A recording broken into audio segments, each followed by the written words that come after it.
अस्सलाम वालेकुम। इस वीडियो में हम CSS की वेरिएबल्स को डिस्कस करेंगे। CSS की वेरिएबल्स हैं क्या, उन्हें किस तरह से इस्तेमाल करते हैं और क्यों इस्तेमाल करते हैं, ये तीनों फैक्टर इस वीडियो में हम देखेंगे। सबसे पहले तो CSS की वेरिएबल्स हमने इस्तेमाल क्यों करनी है। समटाइम्स बल्कि अक्सर औकात हर वेबसाइट में जब भी हम सिंगल पेज एप्लीकेशन बनाएं या हम 5 पेजेस की कोई वेबसाइट बना रहे हैं या कोई बड़ी ई कॉमर्स वेबसाइट बना रहे हैं, तो सबसे पहले एक आपने सीक्वेंस देखोगा कि कलर स्कीम का सीक्वेंस एक ही होता है। मतलब एक हेडिंग है, हेडिंग का जो कलर है वो सब हेडिंग का कलर सेम आ रहा होगा। फ़ॉन्ट का साइज़ है वो सब का सेम आ रहा होगा। मतलब अगर H2 की लगी हुई है तो H2 का एक प्रॉपर फ़ॉन्ट साइज़ लगा होगा तो वो सब पे अप्लाई हो रहा होगा। तो इसी तरह से अगर कोई यानी कलर लगे हुए हैं, फ़ॉन्ट कलर है या बैकग्राउंड कलर है या कोई भी यानी एक कलर स्कीम है, उस कलर स्कीम के लिहाज से वो पूरी वेबसाइट बनी होगी। अब अगर हमने उन कलर्स को चेंज करना है, अगर एक वेबसाइट है उसके पूरी कलर स्कीम को हमने चेंज करना है, तो उसका एक तो बड़ा बेस्ट वे ये है कि हर एलिमेंट पे जाओ उसका कलर चेंज करते जाओ, हर एलिमेंट पे जाओ उसका कलर चेंज करते जाओ। लेकिन उससे भी एक फास्ट और बेस्ट मेथड ये है कि हम उन कलर्स को पहले ही वेरिएबल्स में स्टोर कर लें। बाद में हमने जब भी कलर चेंज करना हो तो हमने सिर्फ वेरिएबल में कलर चेंज करना है और पूरी वेबसाइट में जहाँ पे भी वो वेरिएबल यूज़ हो रही होगी उसमें उसका कलर चेंज हो जाएगा। सेम इस तरह से फ़ॉन्ट साइज़ पर, और इसे हम स्क्रीन साइज़ के लिए भी लगा सकते हैं। मीडिया क्वेरी यूज़ करें उसमें आप वेरिएबल्स को चेंज कर सकते हैं कि इस स्क्रीन साइज़ पे जाए, इंटायर स्क्रीन साइज़ पे जाए तो इसकी वेरिएबल का कलर यानी जो हमने उसमें डाटा स्टोर कर जाए, फ़ॉन्ट साइज़ करवाएं, कलर करवाएं, कोई इमेज लगा दें, जो मर्जी हम करना चाहें। जितनी हम CSS की प्रॉपर्टीज़ यूज़ कर सकते हैं वो सारी की सारी हम वेरिएबल्स में स्टोर करवा सकते हैं। तो अब उनको लगाना किस तरह से, उसके लिए मैं आपको यानी कोड एडिटर में आता हूँ और आपको बताता हूँ। उससे पहले अगर आप लोग चैनल पे नहीं हो तो चैनल को लाजमी सब्सक्राइब कर लें और वीडियो को लाजमी लाइक कर दें। अच्छा, ये मेरे पास बेसिक सा HTML का कोड है। इसमें मेरे पास एक तो H2 की हेडिंग है और उसके बाद 3 डिव्स हैं और उसके बाद 2 बटन हैं। एक को ID दी हुई है डार्क और एक को दी हुई है लाइट। अच्छा, ये मैं डार्क और लाइट इसलिए लगाई है कि मैं जावास्क्रिप्ट की मदद से आपको वेरिएबल का कलर स्विच करना भी सिखाऊंगा। किस बात को तो आपने वेबसाइट में देखा होगा तो स्विच सिस्टम लगा होता है कि डार्क पे क्लिक करें तो पूरी वेबसाइट डार्क हो जाती है, वाइट पे क्लिक करें तो पूरी वेबसाइट जो है वो यानी वाइट हो जाती है। ये वाइट और जो डार्क होता है ना, ये स्विच सिस्टम लगा होता है। इसके अलावा मल्टीपल स्विच सिस्टम भी लगा सकते हो, तो वो मैं आपको बताऊंगा, एक आइडिया दूंगा किस तरह से आप कर सकते हो। फिर आप उसमें मजीद अपनी तरफ से कस्टमाइजेशन कर सकते हो और इंशाल्लाह जो अपकमिंग वीडियोज़ होंगी इस प्ले लिस्ट में जितनी भी वीडियोज़ होंगी वो CSS की टिप्स, ट्रिक्स और एडवांस टॉपिक्स होंगी और उनमें हम इंशाल्लाह इस तरह के सारे टॉपिक्स जो हैं वो कवर करेंगे। तो अब अपने कोड एडिटर में आऊँगा। 3 डिव्स हैं और इनको नॉर्मल से CSS अप्लाई की हुई है। सब डिव को मैंने हाइट और विड्थ इक्वल दी हुई है। बॉर्डर इनको दे दिया है 1 पिक्सल और मैं इनको थोड़ा सा मार्जिन टॉप ही कर देता हूँ। मार्जिन इनको जब ऑटो किया वो सारी सेंटर में आ गई। अब इनको मार्जिन जो है मैं टॉप दे देता हूँ, 2 पिक्सल दे देता हूँ ताकि इनमें थोड़ी सी सब में स्पेस बन जाए। अब इनके ऊपर हम CSS की वेरिएबल जो हैं वो अप्लाई करेंगे। CSS की वेरिएबल्स को डिफाइन करने का एक बेस्ट मेथड ये होता है कि बल्कि अक्सर आप ये यूज़ करोगे, ये आप डबल कोलन लगाओ और रूट एलिमेंट लगाओ। रूट लगाया उसके बाद करली ब्रैकेट्स। इसके अंदर आपने जब वेरिएबल कोई भी डिफाइन करनी है तो आपने यहाँ पे पहले यानी डबल डॉट लगा स्पेस लगा लेनी है, जिस तरह से मैंने साइन लगाए हैं वो। और उसके बाद आपने कोई भी नाम दे देना। मैं इसको दे देता हूँ BG या इसको देते हैं मेन BG। मेन मतलब जो एक वेबसाइट में मेन कलर होता है और BG यानी मेन बैकग्राउंड कलर। आप कोई भी कलर दे सकते हो, कोई भी आप इसका नाम रख सकते हो, लेकिन नाम रखने का तरीका ये होता है कि आप इसमें ये पहले ये डबल लाइंस ऐड करो। ये माइनस वाला जो साइन है ना, 2 इकट्ठे ये ऐड करो। अब इसमें मैं कलर डिफाइन करता हूँ। अब इसमें मैं जो कलर दे रहा हूँ वो मैं दे देता हूँ ब्लू। आप कोई भी दे सकते हो, ब्लू मैंने कलर दे दिया। अब इस वेरिएबल को मैंने यूज़ किस तरह से करना है। अब मैं इसको चाहे तो बैकग्राउंड के लिए यूज़ कर लूँ, चाहे मैं इसे फ़ॉन्ट कलर के लिए यूज़ करूँ, जिसके लिए मर्जी यूज़ करना चाहूँ इसको मैं यूज़ कर सकता हूँ। मिसाल के तौर पर ये डिव है। अब इस डिव में मैंने ये बैकग्राउंड कलर अप्लाई करना है ब्लू वाला, तो मैं सिंपली आऊँगा यहाँ पर लिखूँगा बैकग्राउंड कलर या बैकग्राउंड कोई मर्जी यूज़ कर ले, मैं बैकग्राउंड कलर यूज़ करता हूँ। और यहाँ पे लिखेंगे वार मतलब वेरिएबल और उसके बाद ये छोटी ब्रैकेट्स पैरेंथेसिस और इसके बाद वेरिएबल का नाम, जिस तरह से हमने वहाँ वेरिएबल का नाम लिखा हुआ है इस तरह से मेन BG। अब जब मैंने मेन BG लगाई तो सब का कलर क्या हो गया, ब्लू हो गया। अब इसके बाद क्या करते हैं कि सेम इसको हम लगाते हैं H2 के फ़ॉन्ट कलर पे। तो मैं यहाँ पे इसको लगाता हूँ इसमें फ़ॉन्ट कलर लगाने के लिए हम सिर्फ कलर लिखते हैं, नॉट कॉलम, कलर। और कलर में मैं सेम उसी तरह से वेरिएबल को कॉल कर दूंगा, वेरिएबल को मैं कॉल करूंगा तो मेन BG, ये मैंने कलर कर दिया।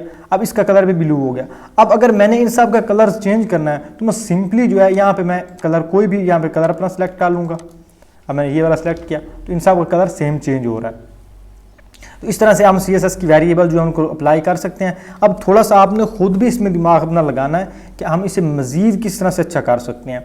अच्छा, उसके बाद अगर हमने इस वेरिएबल को हमने चेंज करना है, मिसाल के तौर पे ये ऊपर वेरिएबल कोई लगी हुई है, इसको हमने अपडेट करना है ये मेन वाली को, तो हम इसका एक तरीका ये है कि हम इसमें आए और यहाँ पे मेन BG जो है, मेन BG इस तरह से वेरिएबल लगाएं। अब इसमें कलर चेंज कर दें, मैं इसमें कलर कर देता हूँ ये डार्क वाला, तो इसका कलर हो गया डार्क। लेकिन मैं अगर स्पेसिफिक कहीं और पे लगाना चाहता हूँ तो मैं यहाँ पे आता हूँ और यहाँ पे डिव लिखता हूँ और डिव में मैं इसका चाइल्ड लेता हूँ सेकंड चाइल्ड में इसका लेता हूँ और इसको मैं बैकग्राउंड कलर जो है यहाँ पे बल्कि इसकी वेरिएबल का नाम मैं दे देता हूँ मेन BG। तो अभी देखें, अब ये जो सेकंड इसलिए अप्लाई कर रहा है क्योंकि हमने इसको H2 को लगाया, H2 को भी ये गेट कर रहा है, इसका ख़त्म किया तो अभी सेकंड वाले को सही तरीके से पिक कर रहा है। अब मैंने कहा कि डिव में जो नट्स जो उनके चाइल्ड्स हैं, मतलब एक लाइन सीक्वेंस में जो डिव्स आ रही हैं, उस डिव में जो सेकंड वाली डिव है उसमें जो मेन BG होगा वो कर दो ब्लैक। तो मैंने सिर्फ वेरिएबल का जो नाम है वो डिफाइन किया और वेरिएबल का कलर चेंज कर दिया। मैंने इसको बैकग्राउंड कलर नहीं लगाया क्योंकि मैंने बैकग्राउंड कलर इसको यहाँ पे डिफाइन कर दिया है। मैं यहाँ पे सिर्फ इसमें वेरिएबल का कलर जो है वो अपडेट करूँगा। तो एक तो हम इस तरह से लगा सकते हैं, यानी बड़े इजी वे इसमें, यानी अब आपको वेरिएबल को अपडेट करना भी आ गया और उनको लगाना भी आ गया CSS की वेरिएबल्स को। अब मैं क्या करता हूँ, मैं अब इसका बनाता हूँ स्विच सिस्टम कि हम इस प्रॉपर्टीज़ को हम जावास्क्रिप्ट की मदद से किस तरह से चेंज कर सकते हैं। तो उसके लिए मैं आऊँगा main.js में और इसमें सबसे पहले मैं एक करता हूँ, जब आपने कोई भी प्रॉपर्टी गेट करनी है उसके लिए आपने यूज़ करना है window.get कंप्यूटेड स्टाइल। ये आपने जावास्क्रिप्ट का बाय डिफ़ॉल्ट एक फंक्शन है वो आपने यूज़ करना है। इसमें डॉक्यूमेंट एलिमेंट जब आपने यूज़ किया, इसके बाद आप कोई भी प्रॉपर्टी जो इसकी आप ले सकते हो। मैं यहाँ पर कहता हूँ गेट प्रॉपर्टी वैल्यू और इसमें मैं लिखता हूँ मेन BG। इसको आपने एज अ स्ट्रिंग लिखना है, वेरिएबल नहीं लिखना, एज अ स्ट्रिंग लिखना है मेन BG। ये वेरिएबल का हमारे पास कलर है ये वाला। अब इसको मैं ना प्रिंट आउट करवा देता हूँ, चाहे कंसोल में करा दें या इसको मैं इसमें document.write में करवा देता हूँ document.write। तो मैं अब इसमें ना मेन BG में जो कलर होगा वो हमारे पास आ जाएगा। इसको किया सेव और ये देखिए अब ये RGB जो यहाँ पे कलर अप्लाई होगा यहाँ पे वो वाला कलर यहाँ पे शो हो जाएगा। मिसाल के तौर पर यहाँ पे मैं करता हूँ रेड कर देता हूँ तो रेड और इसे सेव किया और यहाँ पे इसको भी सेव करते हैं तो ये देखिए ये रेड कलर आ गया। तो इस तरह से हम CSS की जो वेरिएबल्स हैं उनका कलर जो है वो एक्सेस कर सकते हैं। अब ये तो हमने किसी भी वैल्यू को गेट किस तरह से करना, अगर हमने कोई वैल्यू चेंज करनी है। अब यहाँ पे हमने लगाई हुई है समझ लें गेट प्रॉपर्टी, अगर यहाँ पे मैं गेट सेट प्रॉपर्टी कर दूंगा तो इसमें मैं अपनी जो वेरिएबल का कलर है वो चेंज कर सकता हूँ। अब मैं आता हूँ इसके जो स्विच सिस्टम है उसकी तरफ। मैं इसको अब यहाँ पे कमेंट आउट कर देता हूँ, ये इसका साइज थोड़ा सा बड़ा कर लेते हैं। अब इसमें जिस तरह से हम नॉर्मल जावास्क्रिप्ट में किसी भी एलिमेंट को गेट करते हैं, जावास्क्रिप्ट पर डोम फंक्शन यूज़ करते हैं। अगर उसका आपको नहीं पता तो उसका लिंक आपको नीचे डिस्क्रिप्शन में मिल रहा होगा, उसको एक दफ़ा जाकर लाजमी एक्सेस कर लें ताकि आपको पता हो कि किस तरह से हमने किसी नाम को या ID को क्लास को किस तरह से हमने एक वेरिएबल में या जावास्क्रिप्ट की मदद से गेट करना या स्टोर करवाना है। यहाँ पर मैं यूज़ करूँगा document.getElementById और इसमें मैं उस ID का नाम पास करूँगा। अब ये डार्क वाला बटन, तो यहाँ पे मैं डार्क वाली इसकी ID, इस बटन की ID क्या है डार्क, तो यहाँ पर मैं डार्क ID पास कर दूँगा और डार्क जो ID है इसमें मैं ये लगा के इसमें मैं अब इसमें मैं CSS की जो वेरिएबल्स हैं उनको स्टोर करवाऊँगा। अब document.getElementById, अब ID में मैंने पास कर दिया डार्क। अब इसको मैं एक इवेंट लगाऊँगा कि ऐड इवेंट लिस्टनर और इसमें मैं लगाऊँगा क्लिक क्लिक और इस क्लिक में अब मैं एरो फंक्शन यूज़ करूँगा। आप बस नॉर्मल फंक्शन डायरेक्ट भी लगा सकते हो।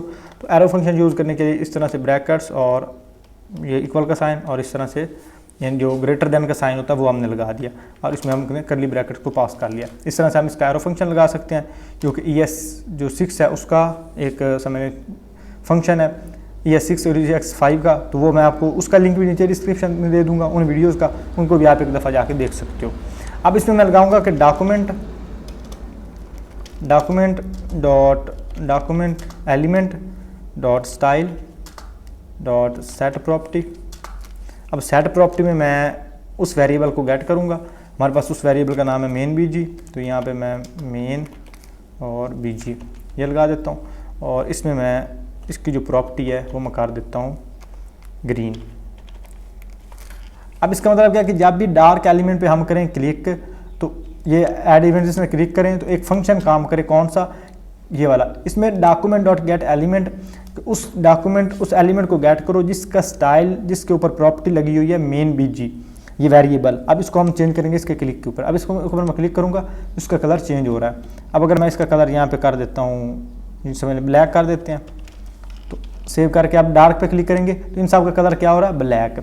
अब सेम इसी तरह से अगर हमने इस पर वाइट कलर लगाना, लाइट कलर लगाना है, तो सेम इसी को मैं कॉपी करूँगा, इस पूरे को कॉपी करके नीचे पेस्ट कर लेंगे और यहाँ पे मेन BG आ रहा है वाइट, तो यहाँ पे मैं कर दूंगा वाइट। अब इसमें डार्क है तो यहाँ पे मैं ID पास कर दूंगा लाइट वाली, तो लाइट वाली ID पास कर दी, इसको सेव किया। अब देखिए अगर मैं करूँगा लाइट पे क्लिक तो इन सब का कलर हो रहा है लाइट, लेकिन डार्क पे क्लिक करूँ तो ये यहाँ ग्रीन, हमने इसको डार्क देना 111। अब देखिए अब डार्क पे क्लिक करें तो डार्क हो रहा है, लाइट पे क्लिक करें तो इनका कलर वाइट हो रहा है। तो इस तरह से आप इनकी एलिमेंट के ज़रिए, एलिमेंट की ID के ज़रिए उसके क्लिक के ऊपर इनके वेरिएबल्स के कलर चेंज कर सकते हैं। अब इस एक क्लिक की मदद से आप इसमें पूरा फंक्शन डिफाइन कर दो। आप इसमें फ़ॉन्ट का साइज़ चेंज करवाना चाहो, मैं मेन बैकग्राउंड कलर चेंज करवाना चाहो, कोई आप तस्वीर चेंज करवा दो। अब इसमें आप तकरीबन क्या ऑलमोस्ट भी आप छोड़ दो, बल्कि 100% सारी CSS की प्रॉपर्टीज़ आप इसमें यूज़ कर सकते हो।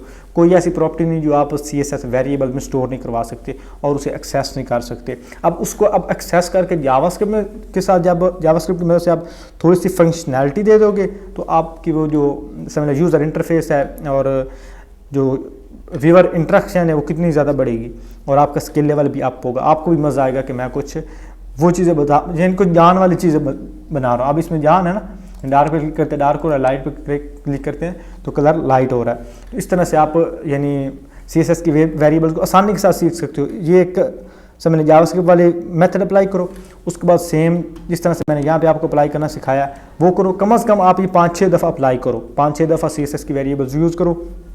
इंशाल्लाह आपको CSS की वेरिएबल्स जो हैं वो कभी नहीं भूलेंगी। आई होप दोस्तों आपको वीडियो अच्छी लगी होगी। मिलते हैं अगली वीडियो में, तब तक के लिए अल्लाह हाफिज़।